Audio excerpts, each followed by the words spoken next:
Adult film star Stormy Daniels is suing President Trump's personal attorney for defamation. The lawsuit claims that Michael Cohen damaged Daniels' reputation by suggesting that she lied about an alleged sexual encounter with Mr. Trump in 2006. She claims she was threatened to stay quiet. Daniels also questioned the legality of Cohen's payment of $130,000 for her silence. She's demanding the case be decided by a jury. The White House dismissed her claims as untrue, but the president has stayed unusually quiet on the matter. He tweeted Monday about fake news, but has not addressed Daniels by name. Here's the White House's response. As we've addressed on a number of times, the president has denied these allegations, and I don't have anything else further to add on that front. You've also called him a counterpuncher many times. Why is he not punched back on this one? Look, the president, I didn't say he punches back on every single topic. If he did, he would probably be addressing a lot of the stories that most of you write every single minute of every single day. He also has a country to run. Aaron Blake is a senior political reporter for The Washington Post and joins us now. Okay, Aaron, so we've got this additional lawsuit. What do you think it means? It doesn't seem like it's obviously going away anytime soon, this entire case. Daniels wants a jury trial. How do you see this impacting midterms in just a few months? Well, this is an effort by the Daniels team to bring this case into the public domain, to bring the legal wranglings over this case into the public domain, because the original agreement said that things like this should be decided in private with arbitration. So moving this into the public would lead to potentially having an airing of whether or not there actually was an affair, having public deliberations over whether there was a hush money payment. I think that this is her way of trying to make sure that we all keep talking about this, that we actually have a window into what's being decided behind closed doors in these cases. And I think that's going to make it much more difficult, if this case is allowed to proceed, for the White House to continue to stay silent on this. You know, Aaron, we found this number really fascinating. There's a CNN poll. It says 2/3 of Americans believe the women about the stories about the president, these alleged affairs. But the president's approval rating has rebounded to the highest point since the 100-day mark. That's 42%. What do you think this means? Despite all this drama, are people responding to the policies that he's put in place? I think that the president's vulnerability here is much more legal than political. I don't think that his base is going to judge him harshly over these allegations, even as about half of Republicans, according to that poll, did not believe the president and his denials that he engaged in this behavior. The real problem here is if this becomes a situation in which there was a law violated, there was a campaign finance rule violated with this hush money agreement, if the president is implicated in the payment to Stormy Daniels. And so I think that, there's a lot of interest in the story right now. It's certainly salacious. The real risk here for the president, the real takeaway for this is probably many months away, and it has to do with whether this is taken up, one, by the Federal Election Commission, or whether this is taken up by Robert Mueller's investigators, who may want to look at that payment and see whether or not any laws were broken. Well, whether the president's up or down in the polls, he always punches back whenever there's a story he doesn't like. On this one, he hasn't mentioned Stormy Daniels by name. He hasn't tweeted about her directly. Are you surprised he hasn't punched back? And what do you think? Does the silence ultimately help him in this case? The silence on this question is basically unprecedented at any point in his political career, going back to when he launched his campaign in July of 2015. It's remarkable that he hasn't said anything about this. This is a guy, after all last week, who was talking about what a fight with Joe Biden would look like. This is a guy who, during the 2016 campaign, called all of the women who accused him of sexual harassment liars. Maybe he's listening to his legal team saying don't engage on this subject. Maybe he's looking at this and saying it's not worth my time, but I think it's going to be difficult for him to totally ignore this going forward.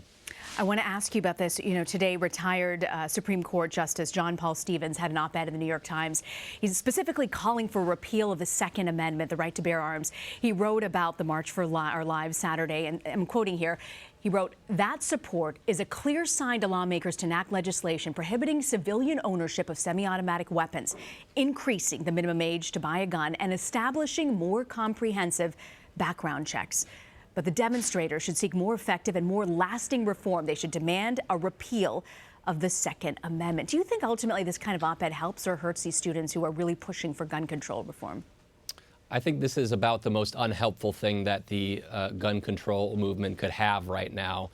This is playing into the Republican talking point that this is the ultimate goal of gun control advocates, which is to take away guns, to not have gun ownership be a right, to repeal the Second Amendment. That's been a talking point for a very long time. And here we have a former member of the Supreme Court, a liberal member of the Supreme Court, who was appointed by a Republican but became a very much a liberal member of that court, basically kind of giving away the game here, calling for a repeal of the Second Amendment.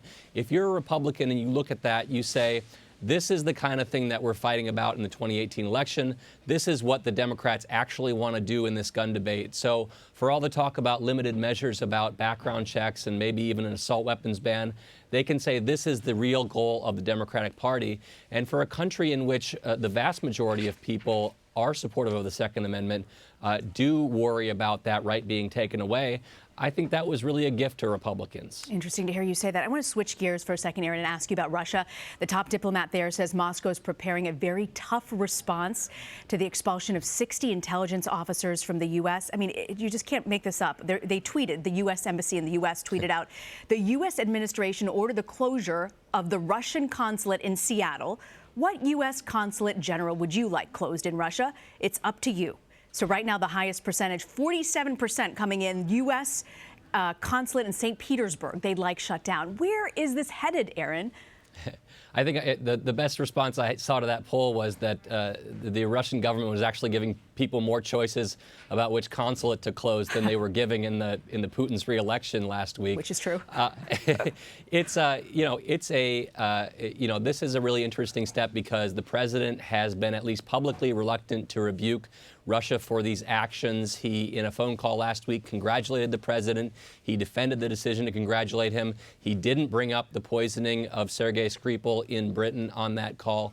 But yet, at the same time, like we have seen throughout his administration, we see the people who work underneath the president taking these steps that are actually relatively tough on Russia. So, it is a very confusing set of circumstances. Maybe it's deliberately confusing, but we really don't know how much this is President Trump doing these things and how much this is the people below him saying, we need to do these things, and him saying, okay. I want to actually ask you about that on the Russia meddling investigation. There are reports that multiple lawyers have turned down the president's legal team. This comes after top lawyers quit last week. Does this say more about the confidence in the case, or is this more about the president's management style and willingness to actually take advice from his advisors? I think this is an outgrowth of the entire way in which this administration has conducted its business. There doesn't seem to be a lot of preparation done, a lot of checking on things before actions are taken. The president has created a kind of freewheeling legal team that has, certainly caused a bit of concern for people who might join that team. He doesn't have the cream of the crop representing him right now. He doesn't seem to have a full legal team after the departure of John Dowd last week. And if you look at Ted Olson's comments on Monday, Ted Olson, of course, was one of the lawyers that the president tried to argue he would have been the most reputable lawyer on that team of anybody they've tried to hire. And he said yesterday that this administration is turmoil, it's chaos, and it's not good for anything. I think that's a signal to the White House that they need to get their act together, that the president needs to get his act together if they're going to want to have people like Ted Olson representing him. And so far, that's proven to be a very difficult get for President Trump as he tries to fight off this investigation. All right, we'll leave it there. Aaron Blake with the Washington Post. Aaron, thank you very much for joining us. Thank you.